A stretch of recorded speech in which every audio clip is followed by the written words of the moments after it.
Chapter 1. Hapscomb's Texaco sat on number 93 just north of Arnett, a pissant 4th-Street burg about 110 miles from Houston. Tonight the regulars were there, sitting by the cash register, drinking beer, talking idly, watching the bugs fly into the big lighted sign. It was Bill Hapscomb's station, so the others deferred to him even though he was a pure fool. They would have expected the same deferral if they had been gathered together in one of their business establishments. Except they had none. In Arnett, it was hard times. In 1980, the town had two industries, a factory that made paper products and a plant that made electronic calculators. Now the paper factory was shut down and the calculator plant was ailing. They could make them a lot cheaper in Taiwan. It turned out, just like those portable TVs and transistor radios. Norman Brute and Tommy Wanamaker, who had both worked in the paper factory, were on relief, having run out of unemployment some time ago. Henry Carmichael and Stu Redmond both worked at the calculator plant, but rarely got more than 30 hours a week. Victor Palfrey was retired and smoked stinking home-rolled cigarettes, which were all he could afford. Now what I say is this, Hap told them, putting his hands on his knees and leaning forward. They just gotta say screw this inflation shit. Screw this national debt shit. We got the presses and we got the paper. We're gonna run off $50 million bills and hump them right the Christ into circulation. Palfrey, who had been a machinist until 1984, was the only one present with sufficient self-respect to point out Hap's most obvious damn fool statements. Now, rolling another of his shitty-smelling cigarettes, he said, that wouldn't get us nowhere. If they do that, it'll be just like Richmond in the last 2 years of the state's war. In those days, when you wanted a piece of gingerbread, you gave the baker a Confederate dollar, he'd put it on the gingerbread, and cut out a piece just that size. Money's just paper, you know. I know some people don't agree with you, Hap said sourly. He picked up a greasy red plastic paper holder from his desk. I owe these people, and they're starting to get pretty itchy about it. Stuart Redmond, who was perhaps the quietest man in Arnett, was sitting in one of the cracked plastic Wilco chairs, a can of Pabst in his hand, looking out the big service station window at number 93. Stu knew about poor. He had grown up that way right here in town, the son of a dentist who had died when Stu was 7, leaving his wife and 2 other children besides Stu. His mother had gotten work at the Red Ball truck stop just outside of Arnett. Stu could have seen it from where he sat right now if it hadn't burned down in 1979. It had been enough to keep the 4 of them eating, but that was all. At the age of 9, Stu had gone to work, first for Rog Tucker, who owned the Red Ball, helping to unload trucks after school for 35 cents an hour, and then at the stockyards in the neighboring town of Braintree, lying about his age to get 20 back-breaking hours of labor a week at the minimum wage. Now, listening to Hap and Vic Palfrey argue on about money, in the mysterious way it had of drying up, he thought about the way his hands had bled at first from pulling the endless hand trucks of hides and guts. He had tried to keep that from his mother, but she had seen, less than a week after he started. She wept over them a little, and she hadn't been a woman who wept easily, but she hadn't asked him to quit the job. She knew what the situation was. She was a realist. Some of the silence in him came from the fact that he had never had friends, or the time for them. There was school, and there was work. His youngest brother, Dev, had died of pneumonia the year he began at the yards, and Stu had never quite gotten over that. Guilt, he supposed. He had loved Dev the best. But his passing had also meant there was one less mouth to feed. In high school, he had found football, and that was something his mother had encouraged even though it cut into his work hours. You play, she said. If you got a ticket out of here, it's football, Stuart. You play. Remember Eddie Warfield. Eddie Warfield was a local hero. He had come from a family even poorer than Stu's own, had covered himself with glory as quarterback of the regional high school team, had gone on to Texas A&M with an athletic scholarship, and had played for 10 years with the Green Bay Packers, mostly as a second-string quarterback, but on several memorable occasions as the starter. Eddie now owned a string of fast food restaurants across the West and Southwest, and in Arnett he was an enduring figure of myth. In Arnett, when you said success, you meant Eddie Warfield. Stu was no quarterback, and he was no Eddie Warfield, but it did seem to him as he began his junior year in high school that there was at least a fighting chance for him to get a small athletic scholarship. And then there were work-study programs, and the school's guidance counselor had told him about the NDEA loan program. Then his mother had gotten sick, had become unable to work. It was cancer. 2 months before he graduated from high school, she had died, leaving Stu with his brother Bryce to support. Stu had turned down the athletic scholarship and had gone to work in the calculator factory. And finally, it was Bryce, 3 years Stu's junior, who had made it out. He was now in Minnesota, a systems analyst for IBM. He didn't write often, and the last time he had seen Bryce was at the funeral, after Stu's wife had died of exactly the same sort of cancer that had killed his mother. He thought that Bryce might have his own guilt to carry, and that Bryce might be a little ashamed of the fact that his brother had turned into just another good old boy in a dying Texas town, spending his days doing time in the calculator plant, and his nights either down at Haps or over at the Indian Head drinking Lone Star beer. The marriage had been the best time, and it had only lasted 18 months. The womb of his young wife had borne a single dark and malignant child. That had been 4 years ago. Since, he had thought of leaving Arnett, searching for something better, but small-town inertia held him, the low siren song of familiar places and familiar faces. He was well liked in Arnett, and Vic Palfrey had once paid him the ultimate compliment of calling him old-time tough. As Vic and Hap chewed it out, there was still a little dusk left in the sky, but the land was in shadow. Cars didn't go by on 93 much now, which was one reason that Hap had so many unpaid bills. But there was a car coming now, Stu saw. It was still a quarter of a mile distant, the day's last light putting a dusty shine on what little chrome was left to it. Stu's eyes were sharp, and he made it as a very old Chevrolet, maybe a 75. A Chevy, no lights on, doing no more than 15 miles an hour, weaving all over the road. No one had seen it yet but him. Now let's say you got a mortgage payment on this station, Vic was saying, and let's say it's $50 a month. It's a hell of a lot more than that. Well, for the sake of the argument, let's say 50. And let's say the Federals went ahead and printed you a whole carload of money. Well, then those bank people would turn round and want 150. You'd be just as poorly off. That's right, Henry Carmichael added. Hap looked at him, irritated. He happened to know that Hank had gotten in the habit of taking cokes out of the machine without paying the deposit. And furthermore, Hank knew he knew, and if Hank wanted to come in on any side, it ought to be his. That ain't necessarily how it would be, Hap said weightily from the depths of his 9th grade education.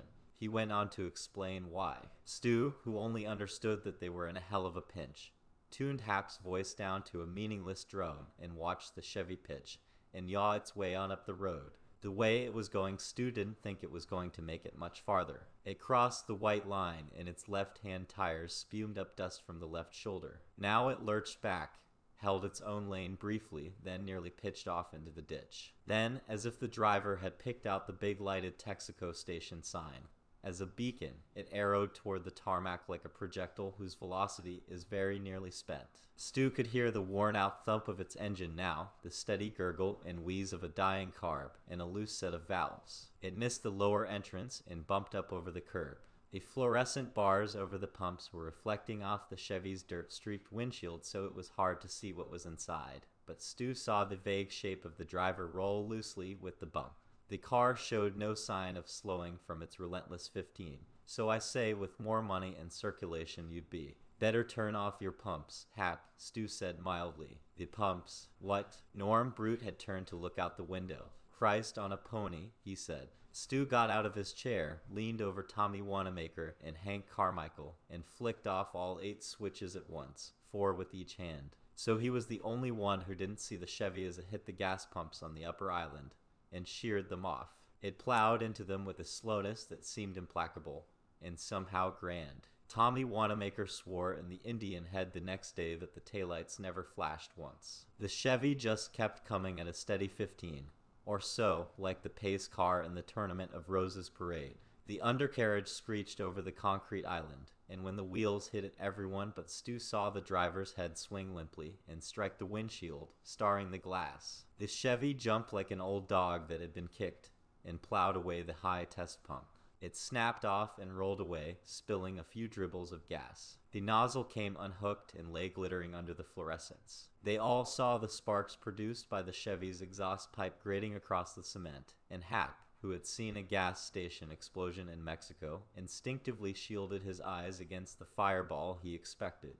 Instead, the Chevy's rear end flirted around and fell off the pump island on the station side. The front end smashed into the low lead pump, knocking it off with a hollow bang. Almost deliberately, the Chevrolet finished its 360-degree turn, hitting the island again, broadside this time. The rear end popped up on the island and knocked the regular gas pump asprawl. And there the Chevy came to rest, trailing its rusty exhaust pipe behind it. It had destroyed all 3 of the gas pumps on that island nearest the highway. The motor continued to run choppily for a few seconds, and then quit. The silence was so loud it was alarming. "Holy moly," Tommy Wanamaker said breathlessly. "Will she blow, Hap?" "If it was gonna, it already would've," Hap said, getting up. His shoulder bumped the map case, scattering Texas, New Mexico, and Arizona every which way. Hap felt a cautious sort of jubilation. His pumps were insured, and the insurance was paid up. Mary had harped on the insurance ahead of everything. "Guy must have been pretty drunk," Norm said. "I've seen his taillights," Tommy said, his voice high with excitement. "They never flashed once. Holy moly, if he'd have been doing 60, we'd all be dead now." They hurried out of the office, Hap first, and Stu bringing up the rear. Hap, Tommy, and Norm reached the car together. They could smell gas and hear the slow, clock-like tick of the Chevy's cooling engine. Hap opened the driver's side door, and the man behind the wheel spilled out like an old laundry sack. "God damn," Norm Brute shouted, almost screamed. He turned away, clutched his ample belly, and was sick. It wasn't the man who had fallen out, but the smell that was issuing from the car, a sick stench compounded of blood, fecal matter, vomit, and human decay. It was a ghastly rich, sick dead smell. A moment later, Hap turned away, dragging the driver by the armpits. Tommy hastily grabbed the dragging feet, and he and Hap carried him into the office. In the glow of the overhead fluorescence, their faces were cheesy-looking and revolted. Hap had forgotten about his insurance money. The others looked into the car, and then Hank turned away, one hand over his mouth, little finger sticking off like a man who has just raised his wineglass to make a toast. He trotted to the north end of the station's lot and let his supper come up. Vic and Stu looked into the car for some time, looked at each other, and then looked back in. On the passenger side was a young woman, her shift dress hiked up high on her thighs. Leaning against her was a boy or girl about 3 years old. They were both dead. Their necks had swelled up like inner tubes. In the flesh there was a purple-black color, like a bruise. The flesh was puffed up under their eyes, too. They looked, Vic later said, like those baseball players who put lamp-black under their eyes to cut the glare. Their eyes bulged sightlessly. The woman was holding the child's hand. Thick mucus had run from their noses and was now clotted there. Flies buzzed around them, lighting in the mucus crawling in and out of their open mouths. Stu had been in the war, but he had never seen anything so terribly pitiful as this. His eyes were constantly drawn back to those linked hands. He and Vic backed away together and looked blankly at each other. Then they turned to the station. They could see Hap jawing frantically into the payphone. Norm was walking toward the station behind them, throwing glances at the wreck over his shoulder. His Chevy's driver's side door stood sadly open. There was a pair of baby shoes dangling from the rear view mirror. Hank was standing by the door, rubbing his mouth with a dirty handkerchief. "Jesus, Stu," he said unhappily, and Stu nodded. Hap hung up the phone. His Chevy's driver was lying on the floor. "Ambulance will be here in 10 minutes. "Do you figure there?" He jerked his thumb at the Chevy. "They're dead? Okay." Vic nodded. His lined face was yellow pale, and he was sprinkling tobacco all over the floor as he tried to make one of his shitty-smelling cigarettes. "They're the 2 deadest people I've ever seen." He looked at Stu, and Stu nodded, putting his hands in his pockets. He had the butterflies. The man on the floor moaned thickly in his throat, and they all looked down at him. After a moment, when it became obvious that the man was speaking or trying very hard to speak, Hap knelt beside him. It was, after all, his station. Whatever had been wrong with the woman and child in the car was also wrong with this man. His nose was running freely, and his respiration had a peculiar undersea sound, a churning from somewhere in his chest. The flesh beneath his eyes was puffing, not black yet, but a bruised purple. His neck looked too thick, and the flesh had pushed up in a column to give him 2 extra chins. He was running a high fever. Being close to him was like squatting on the edge of an open barbecue pit where good coals have been laid. The dog, he muttered. Did you put him out? Mr. Happ said, shaking him gently. I called the ambulance. You're going to be all right. Flock went red. The man on the floor grunted and then began to cough, racking chain-like explosions that sent heavy mucus spraying from his mouth in long and ropey splatters. Happ leaned backward, grimacing desperately. Better roll him over, Vic said. He's goin' choke on it. But before they could, the coughing tapered off into bellows, uneven breathing again. His eyes blinked slowly, and he looked at the men gathered above him. Where's this? Arnett, Happ said. Bill Hapscomb's Texaco. You crashed out some of my pumps. And then, hastily, he added, that's okay. They was insured. The man on the floor tried to sit up and was unable. He had to settle for putting a hand on Happ's arm. My wife, my little girl. They're fine, Happ said, grinning a foolish dog grin. Seems like I'm awful sick, the man said.